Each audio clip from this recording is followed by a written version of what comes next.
ქალაქ ღაზაში, სადაც ისრაელმა სულად საბრძოლო ზონად გამოაცხადა, პალესტინელებისთვის უსაფრთხო ადგილის პოვნა უკვე შეუძლებელია. აქ ახლა ისე იბრძვიან გადარჩენისთვის, როგორც არასდროს. ქალაქი ღაზა ომის დაწყებამდე ყველაზე მჭიდრო დასახლებული იყო, მაგრამ 2023 წლის ოქტომბრის შემდეგ ტერიტორია ასობით ათასმა მშვიდობიანმა მოსახლემ დატოვა. ბევრი კვლავ დაბრუნდა დროებითი ზავის დროს, თუმცა ახლა ისევ დგებიან არჩევანის წინაშე. ან სიკვდილი, ან მრავალგზის დევნილობა. გაეროს მონაცემებით, მხოლოდ ბოლო ერთ კვირაში ქალაქი ღაზა 25,000-მდე მოსახლემ დატოვა.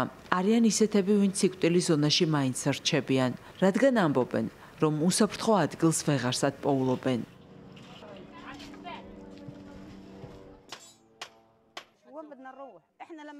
სად უნდა წავიდეთ? კიდეც რომ გვინდოდეს წასვლა, სად უნდა წავიდეთ? ხომ ხედავთ ადგილი აღარ არის. ადამიანები, რომლებიც გუშინ გადაასახლეს, $600 გადაიხადეს ტრანსპორტირებაში, მაგრამ აღმოჩნდა, რომ ადგილები უკვე შევსებული იყო. თუ სურთ დაგვარტყან, ისევ დაგვბომბონ ჩვენ ისედაც ყოველდღე ვკვდებით. ისრაელის სამხედრო ძალების აერო იერიშებმა სრულად გაანადგურა ქალაქის ინფრასტრუქტურა.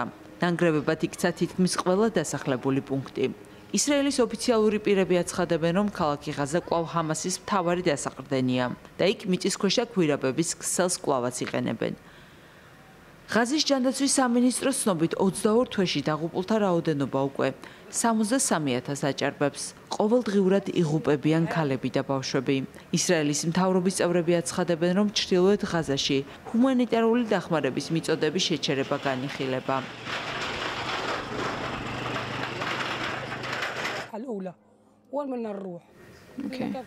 წასვლას არ ვაპირებ, თუმცა შვილები ყოველდღე მეუბნებიან. დავტოვოთ ეს ადგილი, დედა, თორემ აქ მოვკვდებით. მაგრამ ცხოვრება ერთია და ღმერთიც ერთია. იქ მოვკვდებით თუ აქ, უკვე სულ ერთია ჩვენთვის. ისრაელსა და ჰამას შორის სრულმასშტაბიანი ომი 2023 წლის 7 ოქტომბერს დაიწყო, როცა ჰამასის მებრძოლები სამხრეთ ისრაელში შეიჭრნენ. მოკლეს დაახლოებით 1200 მშვიდობიანი მოქალაქე, 251 კი მძევლად აიყვანეს. ჰამასის ტყვეობაში ამ დრომდე 20 ისრაელელი რჩება.